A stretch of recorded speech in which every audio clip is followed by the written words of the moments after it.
के सामने में कोई पर्दा नहीं, सभी चीजों को देखता है। सज्जनों, जहां तक के पदार्थ को देखता है, जहां तक इनकी सूक्ष्म दृष्टि जाती है, वहां तक मन जाता है, वहां तक मन जाता है। जहां तक मन गया वहां तक माया है।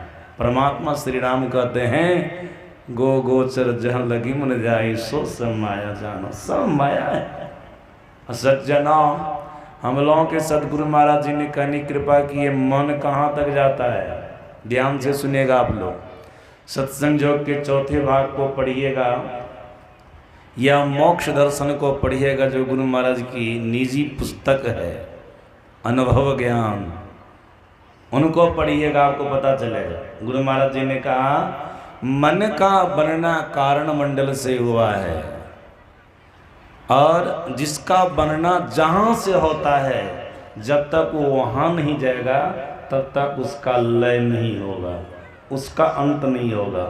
तो सज्जना, कारण मंडल क्या है? कारण मंडल शब्द मंडल है, वो प्रकाश मंडल से ऊपर वाला मंडल है, शब्द मंडल है। याद रखिएगा, हम आपका मन अंधकार में तो है, अंधकार मंडल में तो है ही। साधना करेंगे, दिव्य दृष्टि की प्राप्ति हो जाएगी, प्रकाश हो जाएगा, तो प्रकाश मंडल में भी मन रहता है। सज्जनों, प्रकाश मंडल से ऊपर शब्द मंडल है, कारण मंडल है, वहाँ पर भी मन रहता है। इसलिए सदगुरु महाराज जी ने भीतर के अंधकार को माया का स्थूल रूप बताया, भीतर के प्रकाश और शब्द को माया का सूक्ष्म रूप बताया। सदगुरु महाराज जी ने कहा, ये अंधकार, प्रकाश और शब्द का पर्दा किसका पर्दा है? ये माया का पर्दा है। रोज हम लोग स्तुति प्रार्थना के क्रम में इसका पाठ करते हैं। घटतम प्रकाश और शब्द पट त्रय, जीव पर हैं छा रहे, कर दृष्टि और ध्वनि योग साधन, ये हटाना चाहिए। इनके हटे, क्या हटेगी? माया। इनके हटे माया हटेगी, तब प्रभु से होगी एकता, वैसे परमात्मा से एकता होगी।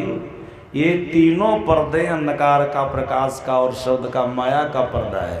वसंतर इतना जरूर है कि भीतर का अंधकार माया का स्थूल रूप है, भीतर का प्रकाश और शब्द माया का सूक्ष्म रूप है।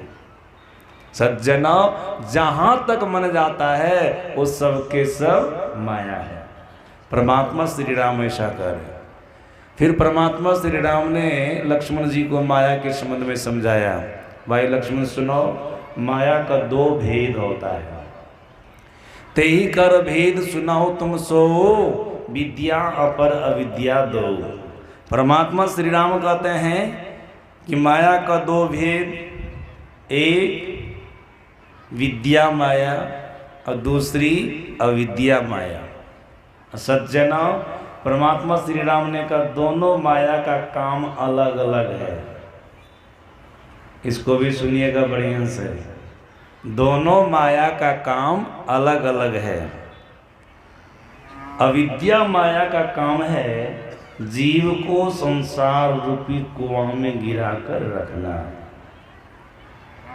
एक दुष्ट अतिशय दुख रूपा, जा बस जीव पड़ा भव कूपा। भगवान श्री राम कहते हैं, अविद्या माया अत्यंत दुष्टा है। जीव, जिस जीव को पकड़ लेती है उसको संसार रूपी कुआं में गिरा करके रखती है। जिस संसार में हम आप हैं ना, इसको समुद्र तो महापुरुषों ने कहा ही, परमात्मा श्री राम इसको कुआं भी कर रहे। ये कूप है, कुआं है। इस संसार रूपी कुआं में, समुद्र में जीव को गिरा करके रखती है कौन माया? अविद्या माया। सज्जना, अविद्या माया का क्या स्वरूप है? याद रखिएगा, अविद्या माया का स्वरूप, यहाँ पर परिवार में रहकर एक दूसरे से अपमानित होने पर भी जो उनको छोड़ने का मन नहीं करता है, ये अविद्या माया का स्वरूप हुआ। अगर ऐसा भाव आपके अंदर में आ रहा है, कोई आपको अपमानित कर रहे हैं परिवार के लोग, और तब भी आपकी आसक्ति उनके ऊपर जा रही है, तब भी आपका मोह उनके प्रति जा रहा है, कितनों से अपमानित होते तब भी वो आपको छोड़ा नहीं जाता है। सज्जनों, यही अविद्या माया का स्वरूप है, यही अविद्या माया का स्वरूप है। और यही आसक्ति, यही मोह जीव को संसार रूपी कुआं में गिरा करके रखता है। आप लोग कभी सुने होंगे, स्मरण में आ जाएगा, मार्कंडेय पुराण का प्रसंग है। एक सुरथ नाम के राजा थे, कोला विध्वंसी राजा से पराजित हो गए, अपमानित हो गए। वे अपने राज्य को छोड़कर के जंगल चले गए, परिवार के सभी लोगों को छोड़ दिए, जंगल चले गए। जंगल में एक मेधा ऋषि थे, उनके आश्रम पर रहने लगे। कुछ समय से रह रहे थे, संजोग ऐसा हुआ, एक समाधि नाम का वैश्य अपने घर से अपमानित होकर उसी जंगल में गए और उसी मेधा ऋषि के आश्रम पर चले गए। वे भी कुछ दिनों तक वहां पर रहे। सज्जनों, एक दिन की बात है, एक समाधि नाम का वैश्य एकांत में बहुत टेंशन में बैठे हुए थे, बहुत चिंतित थे। सुरथ नाम का राजा उनके पास गए, वैश्य से पूछते हैं, इतना टेंशन में तुम क्यों हो? किस चीज की चिंता तुमको सता रही है? वो समाधि नाम का वैश्य कहता है, सुनिए, वैश्य कहता है, मैं अपने घर से अपमानित होकर के आया हूँ। जो हमारी अर्धांगिनी, हमारी पत्नी, वो भी अपमान की है, गाली गलौज दी है, और यहाँ तक कहा अब तुम्हारी आवश्यकता नहीं है, तुम घर से निकल जाओ। हमारे पुत्र भी गाली गलौज दिया, मारा पीटा है। फिर हमारी पुतोहू भी हमको अच्छी बात नहीं बोली, पोता से आशा रखा था, वो भी हमको अपमानित किया, वो भी हमारे लिए सहारा नहीं हुआ। पूरे परिवार से तिरस्कृत होकर के मैं जंगल में आया हूँ। लेकिन देखिए विधाता का क्या खेल है, विधाता का क्या खेल है, जिससे मैं तिरस्कृत होकर के आया हूँ, अपमानित होकर के आया हूँ, बार बार उन्हीं लोगों पर मेरा मन जा रहा है। वे लोग कैसे रहते होंगे, वे लोग कैसे रहते होंगे, हमारी पत्नी किस अवस्था में होगी, हमारे पुत्र कैसे रहते होंगे, हमारी पुतोहू का क्या हाल होगा, हमारे पोता का क्या होता होगा, हमारे पुत्र उनको बढ़िया से पढ़ाते लिखाते होंगे कि नहीं। ये सब टेंशन हमको सता रहा है। आश्चर्य लग रहा है, ऐसा क्यों हो रहा है, जिससे मैं तिरस्कृत होकर के आया हूँ, अपमानित होकर के आया हूँ, फिर उसी के लिए मन इतना क्यों सोच रहा है। फिर सुरथ नाम का राजा कहता है, ये टेंशन तो हमको भी है, हम भी कभी कभी एकांत में जाकर के सोचते हैं, जो राज हमारे हाथ से चला गया है, जो राज हमारे हाथ में आने वाला नहीं है, भले कोला विध्वंसी संख्या में कम थे, उनसे ज्यादा संख्या वाले हम ही थे। सज्जनों, सुरथ नाम के राजा कहते हैं, हमारे पास में अपार सेनाएं थी, खजाना भी हमारा भरा पड़ा था, हमारे सामने में वो कुछ नहीं था जो हमको पराजय किया, लेकिन हमारे हाथ से राज चला गया, पूरा परिवार चला गया। अब मैं इस बात को बढ़िया से समझ रहा हूँ कि वो हमारे हाथ में आने वाला नहीं है। तब भी बार बार हमारा चिंतन होता रहता उसी राज्य के लिए कि हमारे राज्य की क्या स्थिति होगी, हमारी पत्नी रानी कैसी रहती होगी, हमारे पुत्र लोग कैसे रहते होंगे, हमारे परिवार के लोग कैसे रहते होंगे, हम जो कठिन से खजाना में धन जमा किए थे उस धन का क्या होता होगा, वो दुराचारी आदमी अपव्यय करते होंगे हमारे धन का। ये सब बारंबार चिंतन होता रहा है। जो सदा मद का वर्षा करने वाला इरावत हाथी था, हाँ ये है, लेकिन उसका क्या होता होगा, उसको द्वाराचारी राजा किस तरह से रखे होंगे, किस तरह से उनका देखभाल करते होंगे, ये जान रहा हूँ कि वो राज हमारे हाथ में नहीं आएगा, तब भी उसका चिंतन हो रहा है। ये क्या है? दोनों विचार करते हैं। हम दोनों एक ही कैटेगरी के लोग हैं। जो टेंशन हमको वही टेंशन आपको, जो चिंता हमको वही चिंता आपको। चलिए मेधा ऋषि के आश्रम में जहाँ पर रहते हम दोनों, ऋषि से पूछेंगे ऐसा क्यों है।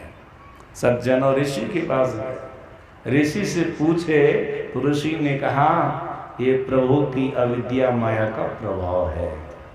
ये प्रभु की अविद्या माया का प्रभाव है। जिस जीव को ये व्याप्ति है उनको संसार रूपी कुआं में गिरा करके रखती है। प्रयास करने पर भी जीव जल्दी संसार से निकल नहीं पाता है।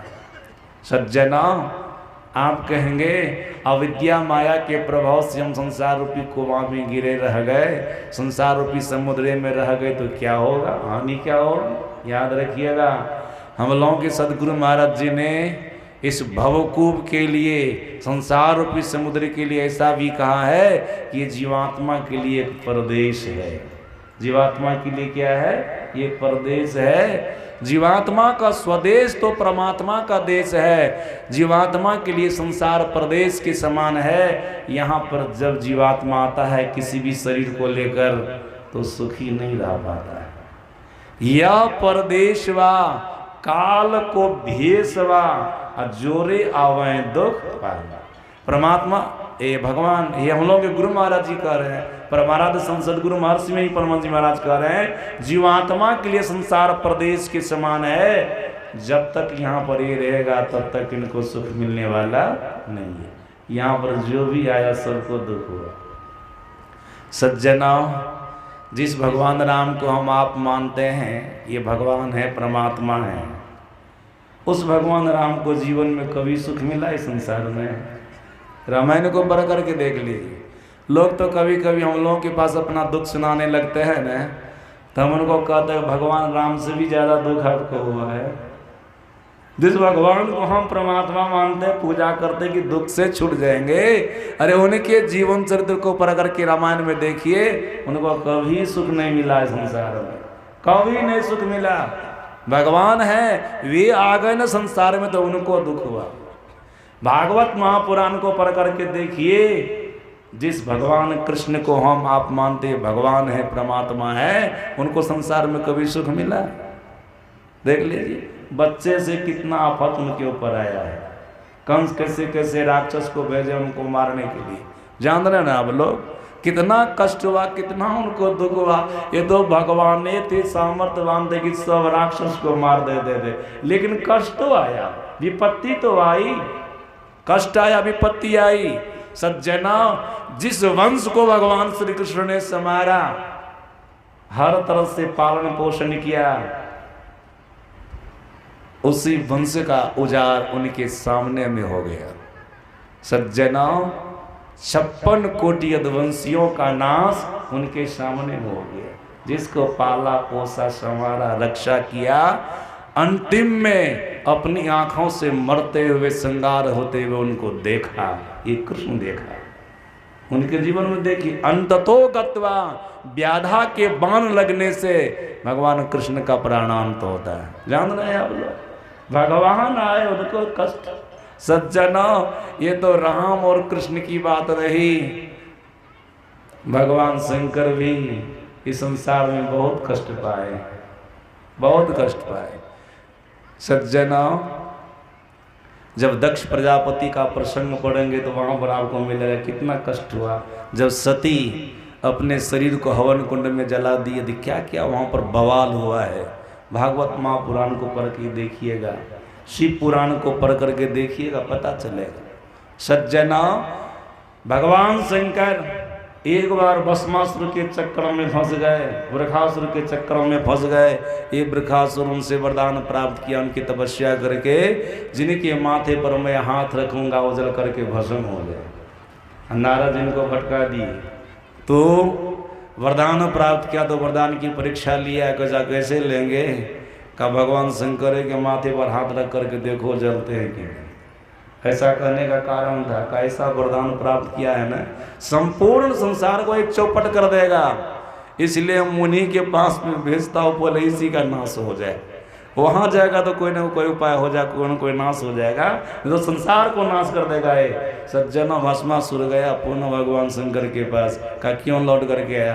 का वरदान की परीक्षा लेने आया हूँ। का कैसे लोगे? मैं आपके माथे पर हाथ रख करके देखता हूँ आप जलते हैं कि नहीं। भगवान शंकर ने कहा, अरे हम ही से शक्ति प्राप्त किया और हम ही को जलाना चाह रहा है।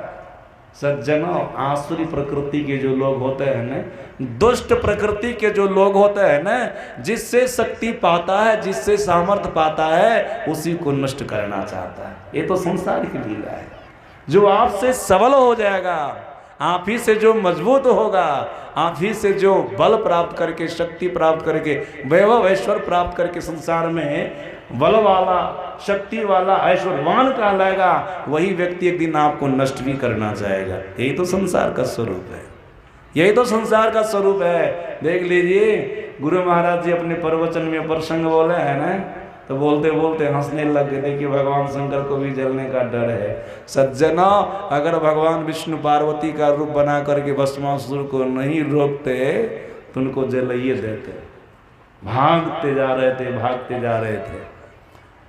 सज्जना, भगवान शंकर भी संसार में दुख से नहीं बच पाए। कोई अवतारी आए तो असुर से युद्ध किए, सबको कष्ट हुआ है। सज्जना, एक से एक संत संसार में आए, संत भी दुख से बच पाए हैं? संत भी दुख से नहीं बच पाए। 10 गुरु के जीवन चरित्र को पढ़िए, आपको पता चलेगा मुगलों ने किस तरह से उनको कष्ट पहुंचाया है। उनके जीवन चरित्र को देखिए। तेग बहादुर की गर्दन काट ली गई, आप लोग जान रहे हैं। सज्जना, 10 गुरु के जीवन चरित्र को पढ़ने पर आपको पता चलेगा लगभग 10 गुरु को बड़ा कष्ट दिया गया है।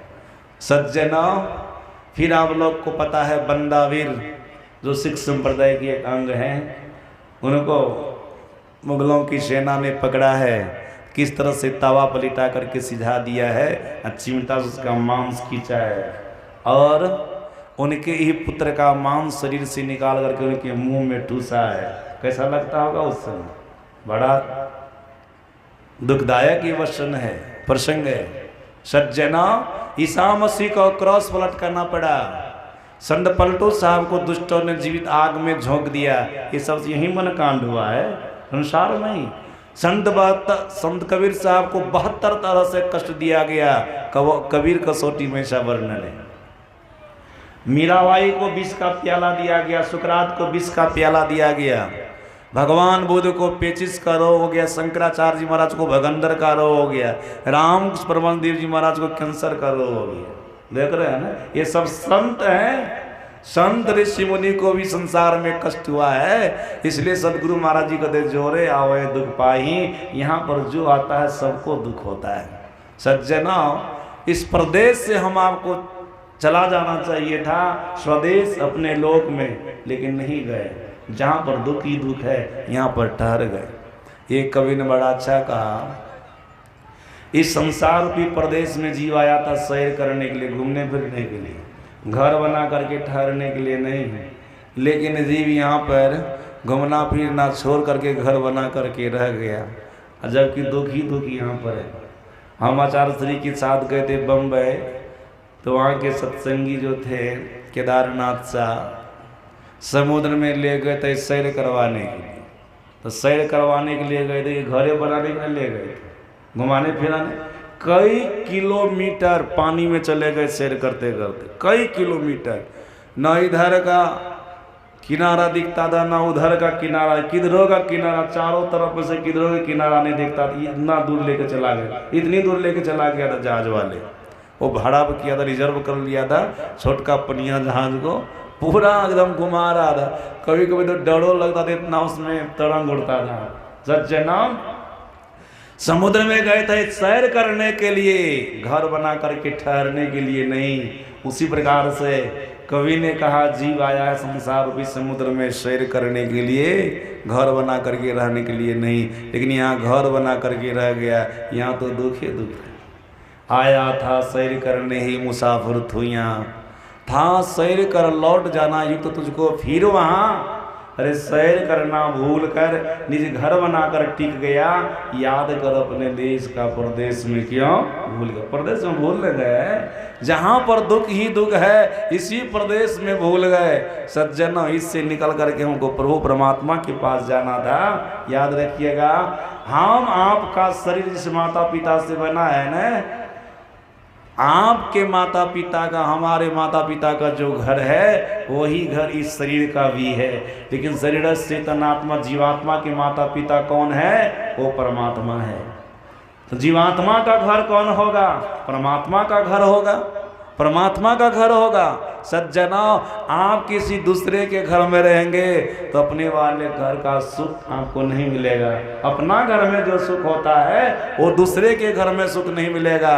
याद रखिएगा, उसी प्रकार से शरीर से तनात्मा जीवात्मा जब तक संसार में रहेगा तब तक इसको परमात्मा वाला, अपना वाला, घर वाला सुख मिलने वाला नहीं है।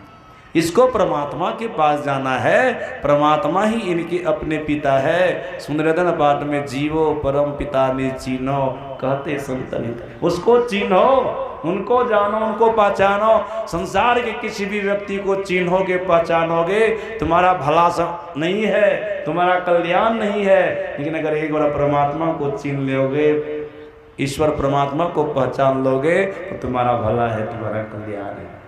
सज्जना, हम आपको निकल करके जाना था परमात्मा के पास, लेकिन यहाँ पर आकर के टिक गए। सज्जना, यहाँ पर दुख ही दुख है। अविद्या माया जीव को संसार रूपी कुआं में गिरा करके रखती है, जहाँ पर सुख नाम की चीज नहीं है। तो आप लोग समझ गए, परमात्मा श्री राम ने कहा अविद्या माया जीव को संसार रूपी कुआं में गिरा करके रखती है। इनका ये काम है, जहाँ पर दुख ही दुख है, सुख नाम की चीज नहीं। सज्जना, दूसरी माया है विद्या माया। ध्यान से सुनेगा आप लोग। विद्या माया का क्या काम है? एक रचई गुण बस जाके, प्रभु प्रेरित नहीं निजवल ताके। परमात्मा श्री राम कहते भाई लक्ष्मण सुनो, विद्या माया का काम है सृष्टि की रचना करना, दुनिया को बनाना, संपूर्ण संसार को बनाना, ये विद्या माया का काम है। सज्जनों, आप अध्यात्म रामायण को पढ़ेंगे पता चलेगा। अध्यात्म रामायण के अंतर्गत है, जब लंकापति रावण विजय प्राप्त करके परमात्मा श्री राम आ गए अयोध्या, उनका राज्याभिषेक हो गया। एक बार भगवान श्री राम और माता सीता दोनों सिंहासन पर बैठे हुए थे। उसी समय हनुमान जी उनके सामने में आ गया, दोनों हाथ जोड़ करके खड़े हैं। भगवान श्री राम ने माता सीता को कहा, देवी हनुमान जी हमारी तुम्हारी सेवा में बड़ा तत्पर रहता है। इनके मनोभाव को जान करके मैं बता रहा हूँ, ये हमारे वास्तविक स्वरूप को जानना चाहता है। हमारा असली स्वरूप क्या है ये जानना चाहता है, तुम इसको बता दो, हमारा असली स्वरूप क्या है। सज्जना, माता सीता हनुमान जी को बताना ना प्रारंभ करती है। माता सीता कहती हनुमान सुनो, राम के जन्म से लेकर अभी तक तुमको जो भी कुछ देखने में आया है उसमें से राम ने कुछ भी नहीं किया है, सब मैं की हूँ। सुनकर क्या से लगेगा ना, राम के जन्म से लेकर अभी तक जो भी कुछ कांड देखा है, राम का जन्म ना हुआ जो जो लीला किए हैं राम, उसमें से राम कुछ भी नहीं किया, हम किए। सब कुछ हमारा किया हुआ है। रावण का भी जो वध हुआ है ना, तो राम नहीं किए, हम ही किए। इसको सुनकर के लोग को आशा लगेगा कि नहीं, रावण को किसने मारा था? सीता ने मारा था कि राम ने मारा था? तुरंत लोग बोल देंगे सीता ने नहीं मारा था, राम ने मारा था। लेकिन याद रखिएगा, माता सीता करी राम ने नहीं मारा, मैंने मारा। कैसे मारा? याद रखिएगा, राम के अंदर में शक्ति थी। वो शक्ति कौन है? वही तो सीता है। दुर्गा सप्तशती को पढ़ करके देखिएगा ना, इनके लिए कहा गया है या देवी सर्वभूतेषु शक्ति रूपेण संस्थिता नमस्तस्यै नमस्तस्यै नमस्तस्यै नमो नमः। कवा देवी वह दुर्गा सज्जना संपूर्ण भूत प्राणी के अंदर शक्ति रूप से विराजमान है। कोई भी आज काम कर रहा है तो शक्ति के बदौलत कर रहा है, अपने बदौलत नहीं, शक्ति के बदौलत। सज्जनों, ब्रह्म के बदौलत भी कोई काम नहीं कर रहा है, शक्ति के बदौलत काम कर रहा है। शंकराचार्य जी महाराज जब वो शास्त्रार्थ करते थे तो समय शक्ति का खंडन करते थे, ब्रह्म का निरूपण करते थे। तो एक दिन शक्ति के मन में हुआ, जो आद्य शक्ति है उसके मन में हुआ शंकराचार्य की परीक्षा लेनी चाहिए। सज्जनों क्या किए, जंगल होकर के जा रहे थे कहीं शास्त्रार्थ करने के लिए शंकराचार्य जी महाराज। उसी जंगल में वो शक्ति एक लड़की के रूप में थी। शंकराचार्य जी महाराज के पेट में इतना दर्द हुआ, वो शौच करने के लिए बैठे। शौच करने के लिए जो बैठे ना, इनको अब उठने का मन ही नहीं कर रहा था। उनको होता था और सोच होगा और सोच होगा। देखते नहीं किसी किसी को पेचिश का रोग धरता है, पेट झड़ी धरता है, तो उनको होता हम बैठे रहे और सोच होगा और सोच, इंतजार करते रहते। इसका तो अनुभव लगभग सभी लोग किसी किसी को नहीं लगवा दे, सबको अनुभव होगा और सोच होगा और सोच होगा और सोच। इतना सोच हो गया कि वो शक्तिहीन होते जा रहे थे। सज्जना, वो लड़की जो कुछ दूर में थी ना, उसके हाथ में एक मटका था, छाछी था। छाछी समझ रहे ना, मिट्टी का जो पात्र होता है जिसमें दही वगैरह पोड़ते हैं चौरचन में, वो छाछी था। उसमें छाछ था, घोर था, दही का घोर था। दूर से वो लड़की कहती है शंकराचार्य जी महाराज को, शंकर हमारे पास आ जाओ, लगता तुम्हारा पेट झड़ा है, तुम कमजोर हो गए हो, आओ हमारे पास लस्सी है, इसको पी लो, तुम्हारा पेट ठीक हो जाएगा। तो वो लड़की क्या कहती है, आपको हाँ, लड़की तो ऐसा कही। अब शंकराचार्य जी महाराज क्या कह रहे हैं, शंकराचार्य जी महाराज कहते हैं हमारे शरीर में शक्ति कहाँ है जो हम आप तक पहुँच जाए, कहाँ है हमारे शरीर में शक्ति। तब वो लड़की कहती है आपको शक्ति से मतलब नहीं न है, आपको तो ब्रह्म से केवल मतलब है ना, ब्रह्म से मतलब है, शक्ति से कोई लेना देना नहीं है। तो आप शक्ति को छोड़ दीजिए, अब ब्रह्म के बदौलत हमारे पास आ जाइए। उसी से मैं शंकराचार्य जी को ज्ञान हो गया, रे मैं शक्ति का खंडन करता था, ब्रह्म का निरूपण करता था। यहाँ पर तो शक्ति से सब काम चलने वाला है, शक्ति के द्वारा संसार का सारा काम संचालित होता है, ब्रह्म के द्वारा तो कुछ नहीं होता है।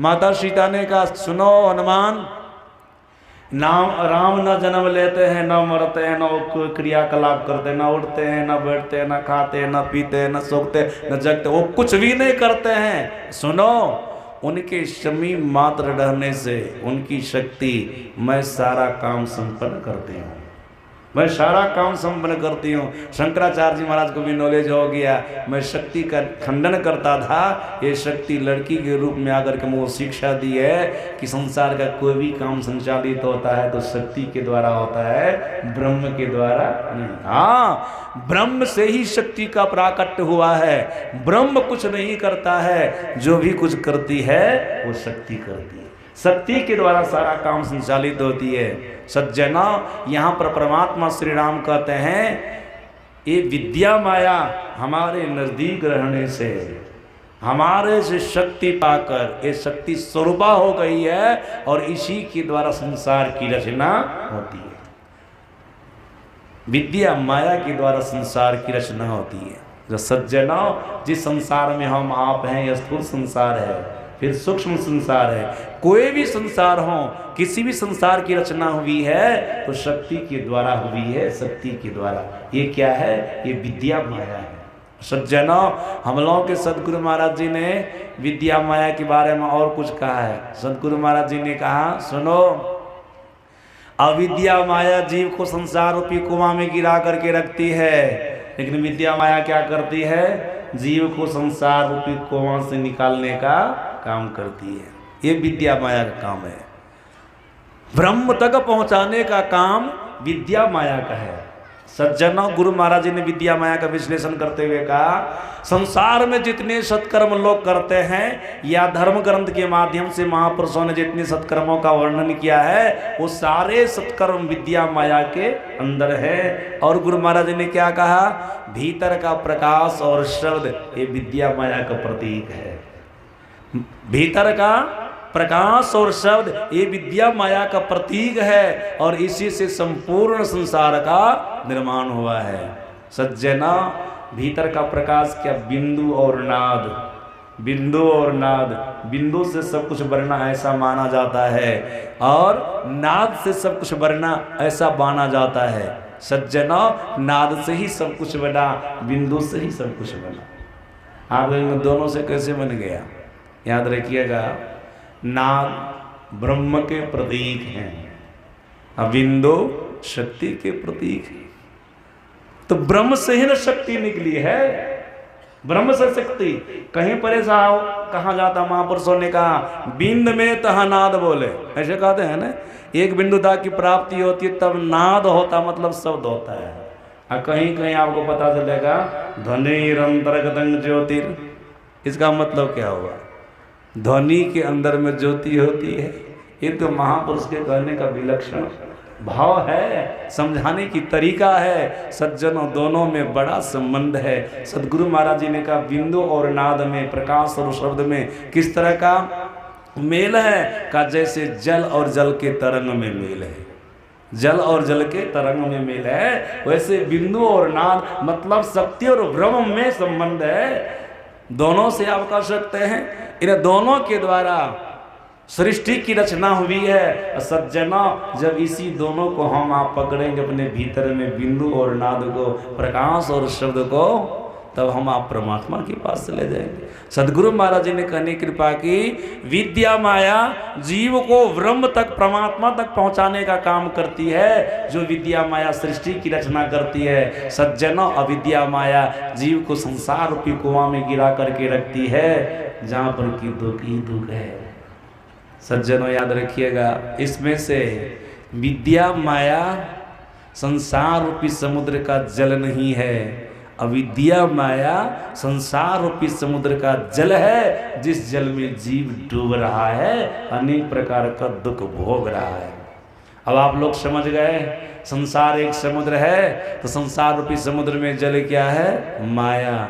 माया में भी अविद्या माया संसार रूपी समुद्र का भयंकर जल है, जिसमें रहने पर जीव को कभी सुख नहीं मिलता, कभी शांति नहीं मिलती, कभी जीव चैन से नहीं रह सकता।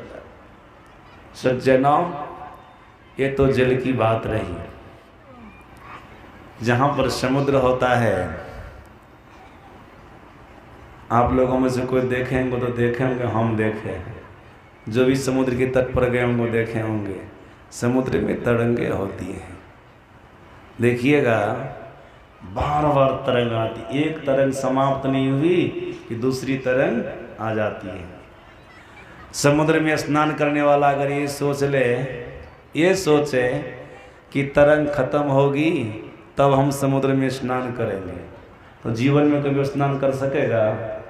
कभी नहीं। एक तरंग समाप्त नहीं होती कि दूसरी तरंग आ जाती है। हम सोमनाथ में समुद्र में स्नान कर रहे थे, 2-3 बांस दूरे थे पानी से, तरंग उधर से आया, स्नान करा के चला गया। संजोग से हमारा चप्पल लेके चला गया, चप्पल बगले में रखे थे, होश नहीं किए चप्पल को पकड़ लेना चाहिए। तरंग, हम बोले अरे आप तो बिना चप्पले हो जाएंगे, बालू बड़ा तप्त होता वहाँ पर। मन में हो रहा था, कोई बगल वाले बोले टेंशन मत लीजिए, चप्पल आपका आ जाएगा। कि कैसे आ जाएगा? कि तुरंत समुद्र का तरंग फिर आएगा, यहाँ पर बैठे रहिए। सज्जनों, वहाँ पर हम बैठे रहे, 1 मिनट नहीं हुआ, फिर दूसरी तरंग आई या चप्पल आ गया, चप्पल हम ले। कहने का अभिप्राय, तुरंत उसमें तरंग आता जाता रहता, तरंग आता जाता रहता, एक बार भी तरंग समाप्त नहीं होता। तो तरंग, यहाँ पर संसार रूपी समुद्र में माया जल है, तो तरंग क्या है? ऋषि कितना बढ़िया बोल रहे थे, हिंसा हिंसादि तरंग। हिंसा, यहाँ पर जो हिंसा होती है ना, वही तरंग है। संसार रूपी समुद्र का ये तरंग है हिंसा। हिंसा, सज्जन, हिंसा कितने प्रकार की होती है आप लोगों को पता होगा? 3 प्रकार की। लोग मन से हिंसा करते हैं, वचन से हिंसा करते हैं और तन से हिंसा करते हैं। मन से, वचन से और तन से। कर्म से के तन से की बात हुई। सज्जना हिंसा, चाहे मन से हिंसा कीजिए, वचन से हिंसा कीजिए या तन से हिंसा कीजिए, कर्म से हिंसा कीजिए। सज्जना हिंसा, हिंसा का मतलब क्या? याद रखिएगा, हिंसा का एक मतलब वध होता करना। और किसी के दिल को दुखा दिए, किसी को कष्ट में पहुंचा दिए, वो भी हिंसा की गिनती में है। आप मन से किसी के लिए गलत सोच रहे हैं, महापुरुषों ने कहा ये हिंसा की गिनती में। सज्जनों, आप किसी को कटु वचन कह दिए, ये भी हिंसा की गिनती में। कटु वचन कह दिए, ये तो भयंकर हिंसा है। भयंकर हिंसा हिंसा की गिनती में है। सज्जनों, किसी की गर्दन काट दिए, ये भी हिंसा की गिनती में। आप किसी भी तरह से किसी की हिंसा करेंगे तो संत कबीर साहब ने कहा, कहता हूँ कहीं जात हूँ कहाँ जो मान हमार, जाका गर तो काटियो सो फिर काट त्वार। किसी भी प्रकार से किसी को आप दुख पहुंचाते हैं, वो हिंसा की गिनती में है, तो फिर आपको भी वैसा ही दुख होगा जैसा दुख आपने दूसरे को दिया है। दूसरे को दिया है वैसा ही दुख आपको होगा। इसलिए महापुरुषों ने कहा हिंसा से बचो। हिंसा हिंसा हिंसा एक तरंग है। किसका तरंग है? संसार रूपी समुद्र का तरंग है हिंसा। मन से हिंसा नहीं कीजिए, वचन से हिंसा नहीं कीजिए, तन से हिंसा नहीं कीजिए, किसी प्रकार की हिंसा नहीं कीजिए। इसका परिणाम आपको भुगतना पड़ेगा निश्चित रूप से। सज्जनों, सूरदास जी महाराज कह रहे थे तरंग के बारे में, लोभ लहरी तरंग। ये सूरदास जी महाराज की वाणी है। संसार रूपी समुद्र का तरंग लोभ है। लोभ, लोभ लहरी तरंग। सज्जनों, संत कबीर साहब ने अपनी वाणी में कहने कृपा की, संसार में सबका उद्धार हो सकता है, लेकिन लोभी का कभी किसी काल में उद्धार होने वाला नहीं है। संत कबीर साहब की वाणी में है, कामी क्रोधी लालची इनसु भक्ति न हो, भक्ति करे कोई सूरमा जाति वर्ण कुल खो। फिर संत कबीर साहब ने कहा, कामी तो बहुत तरे, क्रोधी तरे अनंत, लेकिन लोभी जियारा ना तरे, कहे कबीर बुरतर। लोभी का कभी किसी काल में उद्धार नहीं होता है, कभी नहीं होता है। ये लोभ क्या है? ये लोभ है संसार रूपी समुद्र का तरंग। लोभ है लोभ। सज्जन, लोभ किसको कहते हैं? किसी की बढ़िया वस्तु को आपने देखा और आपको मन में पाने की इच्छा हो गई, हमारी वस्तु हो जाती है, इसको हम ले लेते हैं तो अच्छा होगा। लोभ इसी का नाम न है। किसी दूसरे आदमी की वस्तु को देखे, उसको लेने की इच्छा हो गई, प्राप्त करने की इच्छा हो गई, लोभ इसी का नाम है। का मनुष्य को ऐसा लोभ नहीं करना चाहिए, कभी लोभ ही नहीं मरना चाहिए। ये लोभ उनको उद्धार होने नहीं देगा, उनको कल्याण के मार्ग पर चलने नहीं देगा, उनको अपना कल्याण बनाने नहीं देगा। इसलिए ये वृत्ति, इस प्रवृत्ति को अपने हृदय से निकाल देना चाहिए। मतलब लोभ को अपने हृदय से निकाल देना चाहिए। लोभ नहीं रखना चाहिए। लोभी का उद्धार नहीं, लोभी का कल्याण नहीं। सज्जनों, ये संसार रूपी समुद्र की तरंग है हिंसा और लोभ। उपनिषद के अनुसार हिंसा और सूरदास जी महाराज की वाणी के अनुसार लोभ। हिंसादि तरंग, लोभ लहरी तरंग। सज्जनों, ये तो बात रही संसार समुद्र और उसके अंदर में माया जल, लोभ हिंसा तरंग। और जलचर प्राणी भी तो जल में रहते हैं। सबका विश्लेषण करेंगे थोड़ा थोड़ा, ज़्यादा नहीं करेंगे, समय बहुत न हो गया है, इसलिए ज़्यादा व्याख्या नहीं, थोड़ी थोड़ी व्याख्या सुनिए। सज्जनों, अब जलचर प्राणी कौन है? सूरदास जी महाराज कहते हैं गहे ग्राह अनंग, लिए जात अगाध जल में गहे ग्राह अनंग। ध्यान से सुनिएगा, इस संसार रूपी समुद्र में काम, संसारिक काम, काम के कई अर्थ होते हैं। हम आप जो काम धंधा करते वो भी काम है।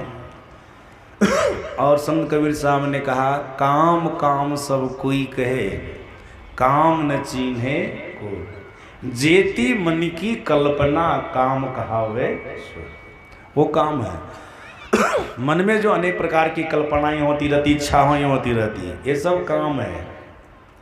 लेकिन यहाँ पर जो काम कहा, वासना, सांसारिक काम वासना, ये जो मनुष्य के अंदर में है, बोले ये क्या है? काम, काम ग्राह के समान है, गड़ा है, गड़ा। गड़ा का नाम तो आप लोग सुने हैं ना, गड़ा और गजराज में युद्ध हुआ था, जानते होंगे आप लोग, कभी प्रसंग सुने होंगे। गड़ा जलचर प्राणी है और गजराज थलचर प्राणी है। जब गड़ा और गजराज में युद्ध हुआ था तो युद्ध का अंत ही नहीं हो रहा था। मैंने गर्ग संगीता में पढ़ा, गड़ा और गजराज का युद्ध 5000 वर्षों तक चला था। 1-2 दिन तक नहीं, लगातार 5000 वर्षों तक। सज्जनों, गजराज के अंदर में 10,000 हाथी का बल था, और इससे ज़्यादा बल उनको होगा या बराबर में होगा गड़ा को, तब न पकड़ लिया था। तो गजराज का हालत खराब कर दिया। बराबर में होगा, उनके लिए नहीं कहा कि उसको इतना बल था। लेकिन गजराज के पैर को गड़ा ने पकड़ा था। आप क्यों पकड़ लिया था? पकड़ने का कारण था, गजराज जिस सरोवर में परिवार के साथ गया था पानी पीने के लिए, पानी तो पिया, अपना पिया, परिवार का सभी उनका पिया, जो भी थे उनके परिवार के लोग गजराज के। पानी पीने के बाद 10,000 हाथी का बल था, हिम्मत वाला था, पानी को उछालने लगा। और जो जलचर प्राणी थे ना, उनको बड़ा दुख हुआ। गड़ा सोचा ये हाथी अपने बल के अभिमान में चूर है, इसके अभिमान को हमको चूर करना है। उनके पेड़े को पकड़ लिया। अब गड़ा पानी की तरफ हाथी को खींचता था, हाथी सूखी जमीन की तरफ गड़ा को खींचता था। कभी ये खींचता था, कभी वो खींचता था। ऐसा करते करते 5000 वर्ष हो गए। सज्जना, गड़ा तो जलचर प्राणी थे, उनके लिए व्यायाम हो रहा था, उनका शारीरिक बल बढ़ रहा था। लेकिन गजराज थलचर प्राणी भूखे प्यासे था, इनका बल घटता गया। अंतिम में गड़ा हाथी को खींच ही लिया। अब देखिए कैसा वो गड़ा है। सज्जनों, संसारिक लोगों काम खींच लेता है ना, बढ़िया से बढ़िया आदमी को जब काम सताता है ना, तो दुनिया उसको दिखाई नहीं पड़ती है। बढ़िया से बढ़िया आदमी, सज्जनों, साधारण स्तर के लोगों को तो छोड़िए, संसारिक लोगों को तो छोड़िए, जो विरक्त वेश में आ गए हैं ना, जब उनको भी कभी कभी संसारिक काम सताता तो हालत उसका खराब हो जाता है। अगर परमात्मा रक्षा नहीं करे तो फिर उनको भी गिरने से कोई नहीं बचा सकता है। ये काम है। देखते ना, बड़े बड़े ऋषि मुनि की कथा सुनते हैं सत्संग में, या धर्म ग्रंथ में पढ़ते पता चलता है। और अभी भी जिनको हम नामी गामी महापुरुष समझते थे, कामे के चक्कर में जेल में है। देख रहे हैं, ये काम किनको नहीं सताता। सज्जनों, जो कामी व्यक्ति होता है ना, उनको पत्ता पत्ता में काम दिखता है, वासना दिखती है, उससे निकलना बड़ा मुश्किल होता है। किसी के लिए भी काम के चक्कर से, वासना के संसारिक काम से निकलना बड़ा मुश्किल होता है। जल्दी लोग निकल नहीं पाते हैं। ये ग्राह के समान है ना, गहे ग्राह अनंग। देख लीजिए, अंतिम में खींच ही लिया हो जाए। अब हाथी देखता है, परिवार के लोग तो पहले हमको छोड़ दिया, देखा कि बहुत समय से युद्ध कर रहा, छूटेगा नहीं उसे, ग्राह के चक्कर से छोड़ के चला गया। अब तो हमारे पीठ पर कोई नहीं है, बस उसी समय सूर से एक कमल का फूल तोड़ता है और भगवान की शरण लेता है। सज्जनों, जब संसार में कोई किसी का सहयोग करने वाला नहीं होता है ना, देखता बिल्कुल सब हमको बुला दिया, तब लोग भगवान को याद करता है, तब उनको भगवान दिखता है। पहले भगवान दिखता है, सुख में भगवान को भुलाया हुआ रहता है, विपत्ति आने पर उनको भगवान दिखता है, भगवान की याद आता है। इसलिए संत कबीर साहब ने कहा भी है, दुख में स्मरण सब करे, सुख में करने को, जो कोई सुख में स्मरण करे तो दुख आए को होगा दुख। सुख की अवस्था में लोग भगवान को भूले हुए रहते हैं, दुख आने पर भगवान को याद करते हैं। अरे जब तुम सुख की अवस्था में हो ना, उसी समय भगवान का याद करो, भगवान का स्मरण करो, तुम्हारे जीवन में दुख आएगा ही नहीं। दुख आता तब तो भगवान को याद करते हो। सुख की अवस्था ही भगवान का याद करो, भगवान का स्मरण करो, तुम्हारे जीवन में दुख नहीं आवेगा। दुख आने पर तो सब भगवान को पुकारता है। जो सुख की अवस्था में भगवान को पुकारता है वही भाग्यवान है, वही भाग्यवान है। सुख में लोग भगवान को भुला देते हैं। सज्जनों, भगवान को याद किया गजराज, भगवान आए, गराह की गर्दन को काट दिए, गजराज को बचा लिया। सज्जनों याद रखिएगा, हम आप भी संसार में हैं और काम गराह के अंदर में, गराह के मुख में पड़े हुए हैं। याद रखिएगा, इस संसार में एक संत, उसमें भी वेशधारी संत नहीं, याद रखिएगा। संत की परिभाषा जो हम गुरु महाराज दी है ना, शांति स्थिरता व निश्चलता को कहते हैं। शांति को जो प्राप्त कर लेते हैं संत कहलाते हैं। शांति स्वरूप सर्वेश्वर जानो, शांति के रूप परमात्मा है। जो परमात्मा को प्राप्त किए हुए महापुरुष हैं वे संत हैं। ऐसे संत की बात मैं बता रहा हूँ, जो ऐसे संत हैं संसार में, समझ लीजिएगा वे ही संत ग्राह के मुंह से निकले हुए हैं, नहीं तो सब के सब लगभग ग्राह के मुंह में पड़े हुए हैं। काम किसके अंदर में नहीं है, काम किसके अंदर में नहीं है। कौन कहेगा हमारे अंदर में काम नहीं है। सज्जनों, कोई काम को प्रकट कर देते हैं, कोई काम को छिपा करके रखते हैं। काम तो सबके अंदर में है, वासना तो सबके अंदर में है, सांसारिक वासना तो सबके अंदर में है। सज्जनों याद रखिएगा, एकमात्र संत है जो वासना पर विजय प्राप्त किए महापुरुष है, काम पर विजय प्राप्त किए महापुरुष है। नहीं तो सारी दुनिया के लोगों को एक काम नचा रहा है, काम के अंदर में सब पड़े हुए हैं।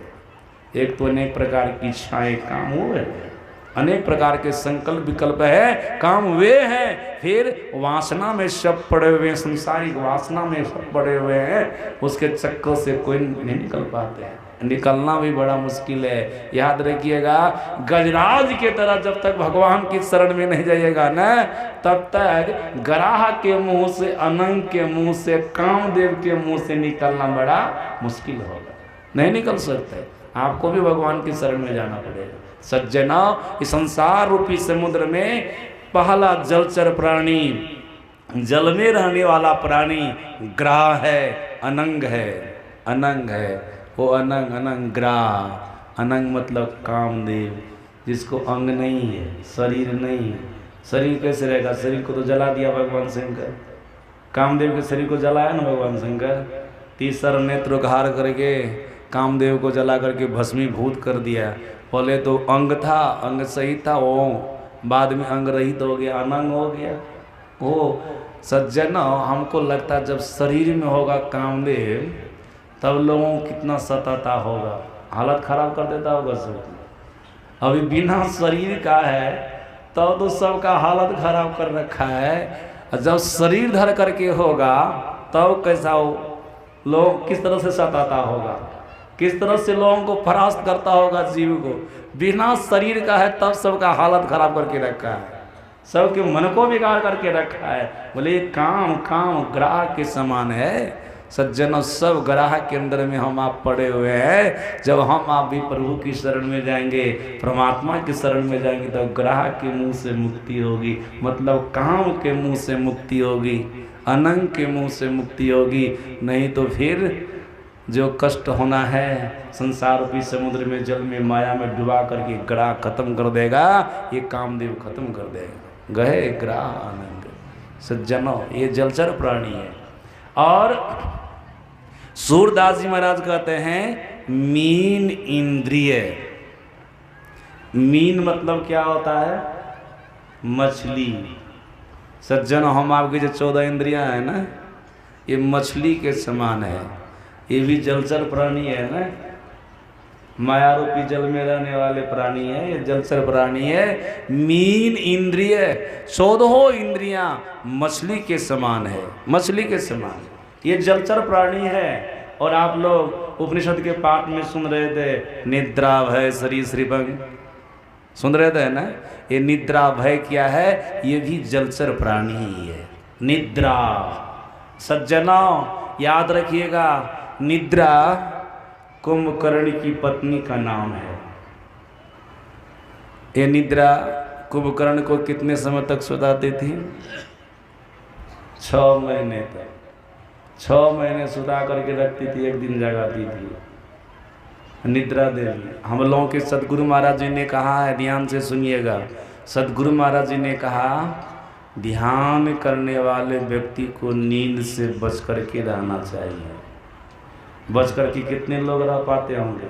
बहुत कम लोग, बिरले लोग। नहीं तो देखिएगा, जो ध्यान करने वाला है ना, बैठेंगे ध्यान में और थोड़ी देर के बाद ऊँघना शुरू कर देंगे। ऐसा होता है ना, ऊँघने लग जाते हैं। वो निद्रा देवी की गोद में चले जाते हैं, घंटों बैठ जाते हैं और मूरी को सटा देते हैं धरती पर, खराटा ले रहे हैं बैठिए करके।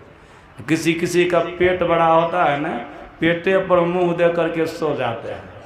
और कितने तो साधना करने का ढोंग करता है, लकड़ी लेके करते हैं ना, तो लकड़िए पर मुड़का दे के सो जाते हैं, खराटा ले रहे हैं। नींद से बचना बड़ा मुश्किल है, ये जलचर प्राणी है। सज्जनों, जीव को खा रहा है जलचर प्राणी। ये निद्रा देवी किनको नहीं सुलाती है? सबको सुला करके रखती है। केवल कुंभकर्ण को नहीं, संपूर्ण संसार के प्राणी को सुलाने का काम करती है निद्रा देवी। सज्जनों, जो नींद के पेट में चला जाएगा, जिसको निद्रा देवी अपने पेट में ले लेगी, उसका भला कभी संभव है? वो तो सुतले रहेगा, 10-12 बजे तक रात में टीवी देखेगा और दिन में 10-11 बजे तक सोएगा। भगवान का भजन होगा उसे? कभी जीवन में कभी नहीं होगा। नींद से बच करके रहना चाहिए। ये भी एक जलचर प्राणी है। नींद कुंभकर्ण की पत्नी है। ध्यान करने वाले को सचेत रहना चाहिए, चेत करके भजन करना चाहिए। बिल्कुल ध्यान में बैठिए, जो मंत्र आपको गुरुदेव ने बताया उसको जपिए। जिस रूप का ध्यान करने के लिए कहा उस रूप का ध्यान कीजिए। दृष्टि योग का साधन कीजिए, नाद साधन कीजिए। जिस योग आप साधक हैं उस साधना में लौ लगा करके रखिए। देखिए आपको जल्दी नींद नहीं आएगी। आपके अंदर में लौ की कमी होती है, प्रेम की कमी होती है, इसलिए आपको नींद सताती है। आप उनकी उतनी आवश्यकता नहीं समझते हैं जितनी आवश्यकता की आप संसार के पदार्थों को समझते हैं। जिसके लिए आपको संसार के लिए प्रेम हो जाता नहीं, ये हमको चाहिए। सज्जना, उसके लिए भूख आपकी चली जाती है, नींद आपकी चली जाती है। परमात्मा नहीं चाहिए, इसलिए ना आपको नींद आ जाती है, भूख लगती है। अगर परमात्मा की भी सख्त जरूरत आपको हो जाए, आप उनको अत्यंत आवश्यक समझ लीजिएगा, इसकी प्राप्ति अत्यंत जरूरी है, तो फिर उनका भजन करने में आपको नींद आएगी? नहीं आएगी। उनको उतना हम जरूरतमंद नहीं समझ रहे हैं, उनको उतना हम आवश्यक नहीं समझ रहे हैं। यही कारण है उनका भजन करने में हमको नींद आ जाती है। आवश्यक समझिए, आवश्यक नहीं समझते इसलिए नींद आती है। ये नींद क्या है? ये जलचर प्राणी है। भय, डर भी है, डर भी जलचर प्राणी है। कोई आदमी भयभीत होगा तब ये भगवान का भजन कर सकेगा? डरा हुआ आदमी नहीं कर सकता है। सज्जनों, हम जब हरिद्वार में रहते थे, जंगल में कुटिया बना करके, तो प्रायः संध्या काल कुटिया से बाहर निकल कर गंगा के तट पर ध्यान करते थे। दिन में भी, धूप में भी करते थे। गंगा में स्नान कर लेते थे, मोटी वाली तौलिया उसको भिजा लेते थे, शरीर पर ले लेते थे, इतना पानी में बैठ जाते थे। पानी का भी फुहारा आता था, ऊपर से तौलिया भिजा हुआ है, बढ़िया से ध्यान में बैठ जाते थे। कई घंटे तक बैठे रहते थे। उस समय अभ्यास बढ़िया था। अभी भी देखें ना 7 बजे बैठे तो अभी तक बैठ ले ना, कुछ पैर में प्रॉब्लम हो गया इसलिए थोड़ा कभी कभी ऐसे ऐसे कर लेते हैं, देखो नहीं तो पहले ऐसे ऐसे भी नहीं करते थे, बिल्कुल बैठे रहते थे। तो सज्जनों, एक बार संध्या काल में हम बैठे थे ध्यान करने के लिए, थे तो बढ़िया से ध्यान कर रहे थे, इधर उधर जल्दी मन नहीं भाग रहा था, लेकिन एकाएक गुरु महाराज आँख खोला दिए होंगे, एकाएक हम आँख खोलते हैं तो खोलते हैं तो देखते क्या है, पीछे से बस इतनी दूरी पर एक विषैला सर्प आ गया था। एकाएक आगे भी नहीं देखे, हम पीछे देख लिए, तो गुरु महाराज ने दिखा दिए, नहीं तो ध्यान कर रहे थे, काहे के लिए हम आँख खोलते, कभी नहीं खोलते थे। उस दिन एकाएक आँख खोले, जब पीछे देखे न सांप था। अब जो सांप को देख लिए दोबारा वहाँ पर हमको ध्यान में बैठा नहीं गया, डर हो गया ना कि फिर बैठेंगे तो फिर सांप आ जाएगा, तो उस स्थानीय को हम छोड़ दिए, फिर कुटिया में बैठने लगे शाम के बेला में। दिन में तो बैठते ही थे, शाम के बेला में फिर कुटिया में बैठने लगे। डर भी एक चीज़ है, जब किसी भी चीज़ का आपको डर हो जाएगा तो फिर संसार का कोई काम नहीं सुनेगा। भजन की बात तो छोड़िए, एक मुकदमा में किसी का नाम दे दिया जाता है ना, बस इनको आप पकड़ा जाएगा, वारंट हो गया उन पर, बस पकड़ा जाएगा। वो घर में रहता है, कभी जहाँ तहाँ छिप करके भाग करके रहता है, अपने भागल फूलता है तो भजन क्या करेगा वो, इतना डरा हो आदमी। सदगुरु महाराज जी ने कहा ये डर भी संसार रूपी समुद्र का जलचर प्राणी है, अगर किसी को संसार का किसी भी प्रकार का डर हो गया है तो फिर उनसे भी न संसार का काम होगा न परमार्थ का काम होगा। ये क्या है, निद्राव है, ये सभी जलचर प्राणी है। सज्जना, संसार एक समुद्र है, इस संसार रूपी समुद्र में माया जल है। सो मैं आपको बता दिया, हिंसा तरंग है, लोभ तरंग है। सज्जना, जलचर प्राणी ग्राह कामदेव है, अनंग है, कामदेव है। ये सब आप सुन रहे हैं, हिंसादि तरंग, इंद्रियां सब, ये हिंसादि निद्राव है और इंद्रियां सब, ये सब भी जलचर प्राणी है। और आप लोग सुन रहे थे द्वार पंकम, द्वार ने दार पंकम, दार पंकम का मतलब क्या होता है, दार मतलब स्त्री, अब पंक मतलब कीचड़। सज्जनों, समुद्र के तट पर जाएंगे तो आपको कीचड़ मिलेगा, बम्बई में कीचड़ मिलता है थोड़ा ज़्यादा, और उसमें भी साधारण कीचड़ नहीं, कहाँ संसार रूपी समुद्र के तट का कीचड़ स्त्री है। सज्जना का ये कीचड़ है तो साधारण कीचड़ नहीं है, ये दलदल है। याद रखिएगा, ये तो ऋषि पुरुष थे तो स्त्री का नाम ले लिए, याद रखिएगा। जैसे स्त्री संसार रूपी समुद्र का दलदल कीचड़ है, किसके लिए, पुरुष के लिए, तो पुरुष स्त्री के लिए दलदल है, कीचड़ है, एक दूसरे का दोनों कीचड़ है। हम एक का नाम नहीं लेंगे, ऋषि एक का नाम लेकर के छोड़ दिए। सज्जना, आप कहेंगे अपने मन से जोड़िएगा, नहीं, देखा जाता है ना, दोनों में लगाव होता है, एक में लगाव थोड़े होता है, दोनों में आकर्षण होता है, दोनों में दोनों फंसे रहते हैं ना। छोड़ना चाहते कोई, ऐसा फेविकोल है नहीं लट्ठा, जल्दी छूटेगा एक दूसरे से, कोई नहीं छूट सकते हैं। एक दूसरे से अपमानित होने पर भी कोई जल्दी छोड़ पाते हैं, ये दलदल हैं, दोनों दलदल में फंसे हैं। स्त्री पुरुष के अंदर फंसे हैं और पुरुष स्त्री के अंदर फंसे हैं, दोनों हैं, दोनों दलदल है। संसार रूपी समुद्र का ये दलदल है, स्त्री पुरुष दार पंकंग, ऐसा कीचड़ है कि जल्दी से निकलना बड़ा मुश्किल है। दलदल में आप लोग कभी फंसे हैं?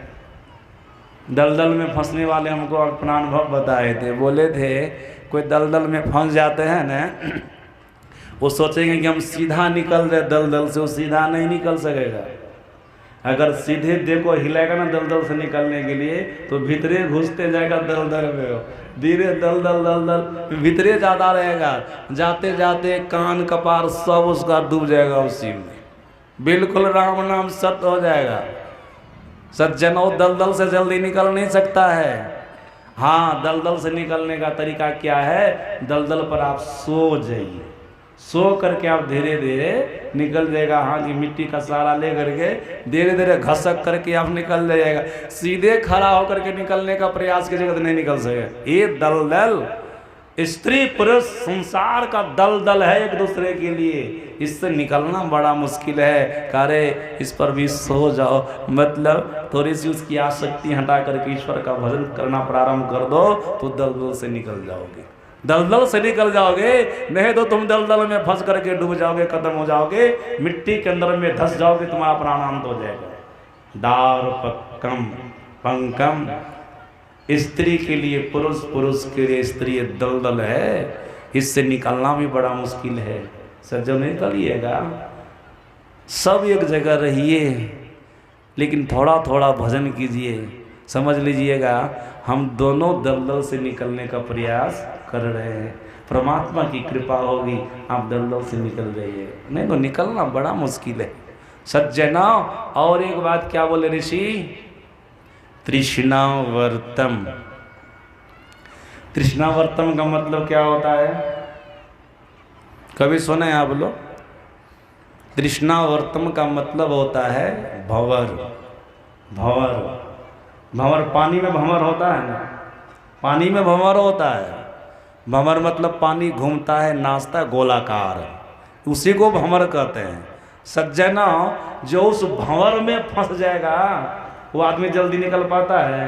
वो भंवर पहले फंसने वाले को ऊपर में पूरा घुमाता है, ऊपर में पूरा घुमाता है, फिर ऊपर में घुमाते घुमाते उसको भीतर लेके चला जाता है। भंवर का यही काम है। जब पानी में भंवर होता है जो गोलाकार घूमता है, जो उसमें फंसता है भंवर में, पहले खूब उसको उसमें चक्कर लगवाता है, उसे निकलने नहीं देता है, उसके बाद उनको फिर भीतर ले जाकर के प्राणांत कर देता है। सज्जना, संसार रूपी समुद्र में भंवर क्या है? तृष्णा।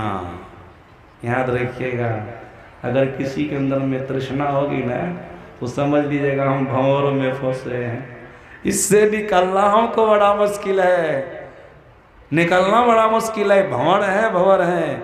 जो तैराक होता है ना, वो अपनी चतुराई से उस भंवर से निकल जाता है। जो तैराक होता है अपनी चतुराई से उस भंवर से निकल जाता है। सज्जना, उसी प्रकार से हम आप संसार रूपी समुद्र में है, यहाँ जो भंवर है ना वो तृष्णा है। कोई कह सकते कि हमारे अंदर में तृष्णा नहीं है।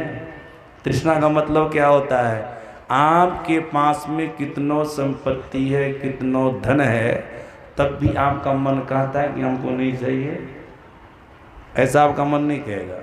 जाऊं 10 20 50 बैसत होई हजार, तो लाख मंगेगी कोटि अरब खरब असंग धरापति होने की। ऐसा है ना, स्वर्ग हो पाताल हो राजकरण तृष्णाधिकाधिक आग लगेगी, ऐसा कहा गया।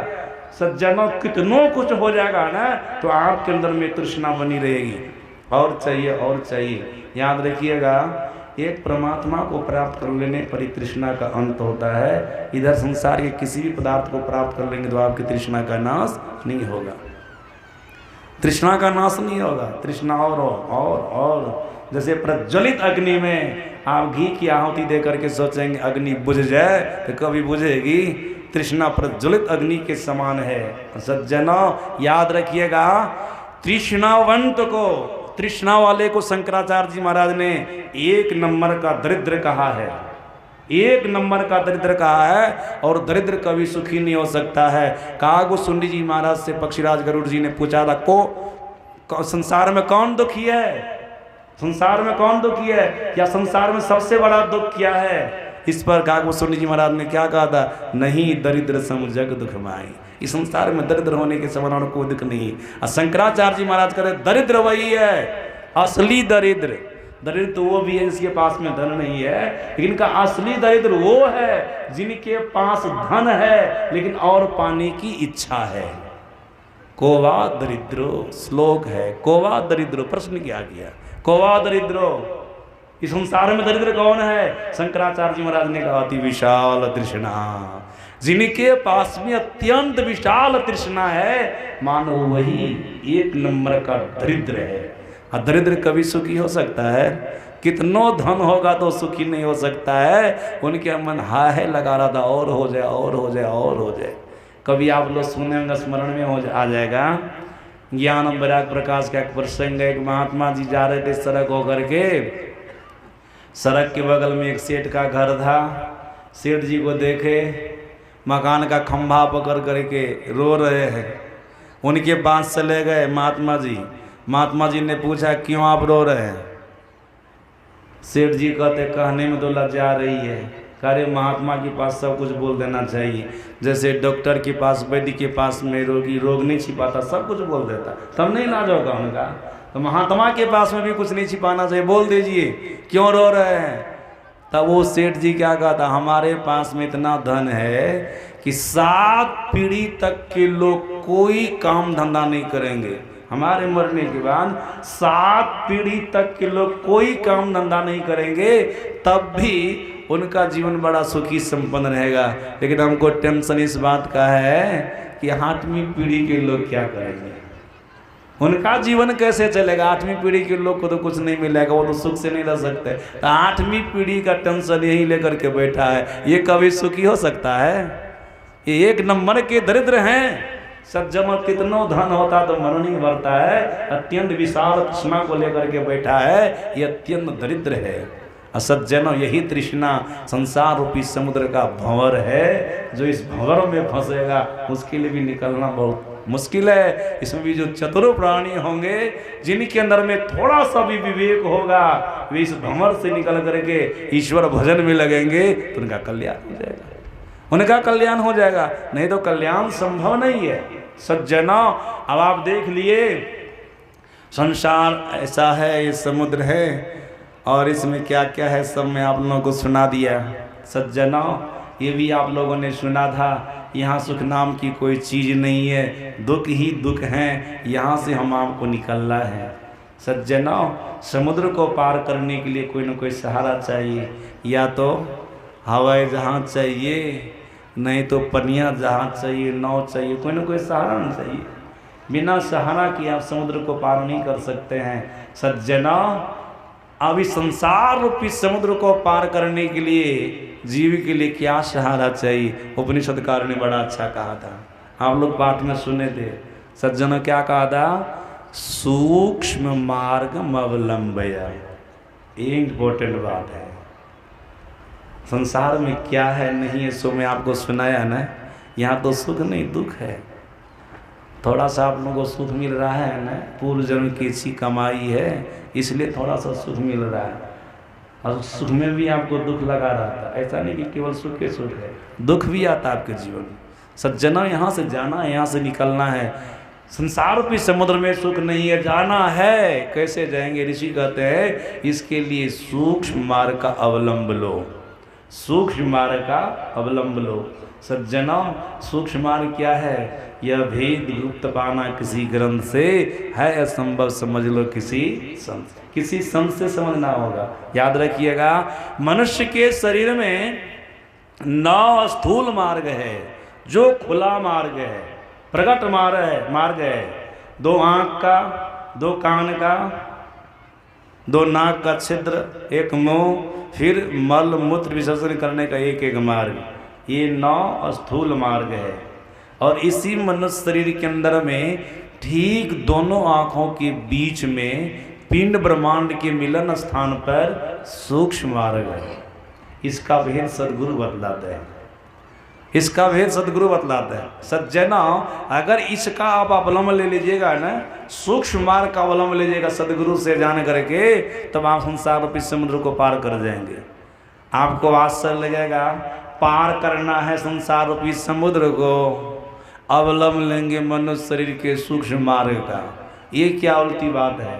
याद रखिएगा, हम लोगों के सदगुरु महाराज जी ने कहने कृपा की और महापुरुषों ने कहा धर्म ग्रंथ के माध्यम से, जितने तत्व से संसार बने हैं उतने ही तत्व से शरीर बने हैं।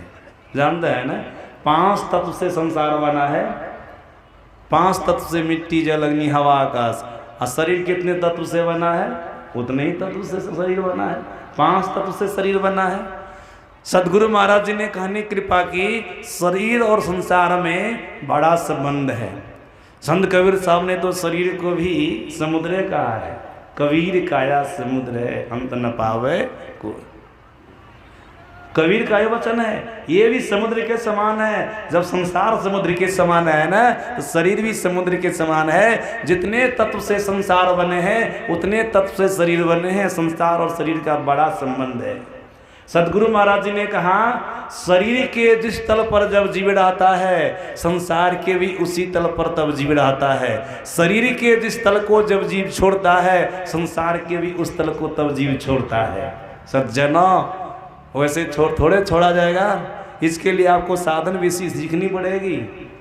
साधन विधि सीखनी पड़ेगी। आप सच्चे सदगुरु के सानिध्य में जाकर साधन विधि को सीखेंगे, साधना करेंगे, अपने आप को शरीर के स्थूल तल से निकाल करके सूक्ष्म तल में ले जाएंगे, तो आप संसार के भी स्थूल तल से निकाल करके सूक्ष्म तल में चले जाएंगे। जिस दिन आप शरीर के सूक्ष्म तल से अपने आप को निकाल करके कारण तल में लेके चले जाएंगे, तो शरीर के संसार के भी आप सूक्ष्म तल से निकल करके कारण तल में चले जाएंगे। जिस दिन आप जिस जीवन काल में कारण तल से अपने आप को, शरीर के कारण तल से अपने आप को निकाल करके महाकारण तल में लेके चले जाएंगे, तो आप भी संसार के कारण तल से निकल करके महाकारण तल में चले जाएंगे। सज्जना, जैसे शरीर के महाकारण तल का आपने परित्याग किया, याद रखिएगा, जरावरण आपका खत्म हो गया। जरावरण आपका खत्म हो गया। सज्जना, महाकारण को पार करते ही आप कैवल्य अवस्था में प्रवेश कर गए। याद रखिएगा, गीता में कैवल्य मंडल को परमात्मा श्री कृष्ण ने परा प्रकृति कहा है। ये प्रकार परा प्रकृति जीव स्वरूप है। यही जीव जो कैवल्य मंडल में रहा था, कैवल्य मंडल जीव स्वरूप है। सज्जनों, परा प्रकृति जीव स्वरूप है। कैवल्य मंडल में जाने पर जीव को अपनी पहचान, मैं ऐसा हूँ, ये चेतन प्रकृति है, ये जीव स्वरूप है। यही जीव तो जड़ के सभी आवरण में थे, आज जड़ के सभी आवरणों से निकल करके कैवल्यावस्था में आ गए हैं, कैवल्य अवस्था में प्रवेश कर गए हैं। जीव को अपनी पहचान हो गई है, जड़ के सारे आवरण से निकल गए। सज्जन, याद रखिएगा, जैसे परमात्मा का नाश नहीं होता, वैसे जीव का भी नाश नहीं होता। जीव अपने शुद्ध स्वरूप में आ गए हैं। जीव का असली स्वरूप है, जीव का शुद्ध स्वरूप है, वो केवल मंडल में उसको अपनी पहचान होती है कि मैं ऐसा हूँ, मेरा ऐसा स्वरूप है। उनको अपनी पहचान बढ़िया से हो जाती है। सज्जना, अभी जीव शरीर के केवल मंडल में आ गए, अपनी स्थिति में आ गए हैं, तो संसार के भी उस मंडल पर, केवल मंडल पर पहुंच करके संपूर्ण संसार के दृश्य को वो देखते हैं जैसे कि परमात्मा देखते हैं। जग पे खरत में देख निहारे, ऐसा कहते हैं ना। जैसे परमात्मा संसार के दृश्य को, संसार दृश्य को अपनी आंखों से देखता है, वो संसार को बनाने वाला है, ये भी दृष्टा हो जाता है, ये देखने वाला हो जाता है। अरे ये संसार है, इसी में हम फंसे थे, इससे आज हम निकल गए, इससे हम पार हो गए, मैं अपने स्वरूप में अवस्थित हो गए। सज्जनों, याद रखिएगा, नचिकेता को जमराज ने कहा था, ना ये महात्मा प्रवचन न लभ्यो नौ मेधया बहुना श्रुतेन यमे वै शिवरुदेन लभ्यस तस्ये सात्मा विभृंग तनुम स्वाम। नचिकेता को जमराज ने कहा था, कोई प्रवचन के माध्यम से परमात्मा का दर्शन नहीं कर सकता है, या प्रवचन को खूब सुन लिए उससे भी परमात्मा का दर्शन नहीं होगा। किसी की यादाश्त शक्ति बहुत तीक्ष्ण है, प्रवचन को, ग्रंथ को याद कर लेता है, उससे भी वो परमात्मा को प्राप्त नहीं कर सकता है, परमात्मा का दर्शन नहीं कर सकता। तब कैसे करेगा? का अपने द्वारा। सज्जनों, जैसे आपको अपना ज्ञान हो जाएगा ना, वैसे आपको परमात्मा का ज्ञान हो जाएगा। परमात्मा का ज्ञान हो गया तो क्या?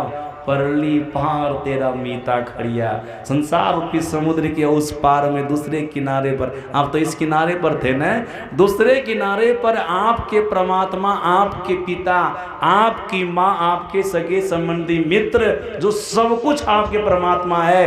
त्वमेव माता च पिता त्वमेव बंधु सखा त्वमेव, जो परमात्मा हम आपके सब कुछ है, सब कुछ है, वे इंतजार कर रहे हैं। जैसे कोई कहीं से बाहर से आता है ना, तो उनके परिवार के लोग स्टेशन पर जाते इंतजार करने के लिए, या समुद्र से कोई आता है, समुद्र के तट पर जाते इंतजार कर, हमारा आदमी आ रहा है, उनका इंतजार कर रहे हैं। सज्जनों, उसी प्रकार से परमात्मा हम आपके इंतजार कर रहे हैं। हम आप कहने का मतलब शरीर से नहीं है, शरीर से है, चेतन आत्मा से है, जीवात्मा से है, उनका इंतजार कर रहा परमात्मा, कब हमारी संतान आएगी, कब हमारा पुत्र आएगा, कब से इंतजार कर रहे हैं। सज्जनों, परमात्मा एक बार भी अपनी आँख को नीचे, पलक को नीचे नहीं गिराते हैं, एक तक से देख रहे हैं। जैसे हम आप पल्ली पार चले जाएंगे ना परमात्मा के पास, तुरंत परमात्मा अपनी गोद में ले लेंगे। सज्जनों, जैसे उनकी गोद में गए, जन्म मरण के चक्र से छूटे। सज्जनों, संसार क्या था, संसार के समुद्र को हम कैसे पार करेंगे, ये मैं आपको समास में थोड़ा सा बताया। संसार रूपी समुद्र को पार करने के लिए अपने भीतर के सूक्ष्म मार्ग को अपनाइए।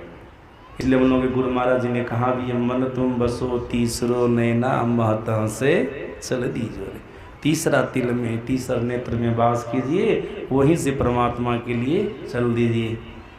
आप जैसे जैसे शरीर को पार करेंगे वैसे वैसे आपका संसार छूटता जाएगा। शरीर के सभी तलों को पार कर गए, संसार के सभी तलों को पार कर जाएंगे, समुद्र को पार कर गए, शरीर को पार कर गए, आपको अपनी पहचान हुई, परमात्मा की पहचान हुई, आप जन्म मरण के चक्र से छूट गए। इसके लिए आपको सदाचार का पालन करना होगा, सच्चे सदगुरु की शरण में जाना होगा। इतना भी आप लोगों को सुनाया, फिर अपराह्न काल के सत्संग में सुनिएगा, और वो अपराह्न काल का सत्संग अंतिम वेला का सत्संग होगा। बोलिए प्रेम से।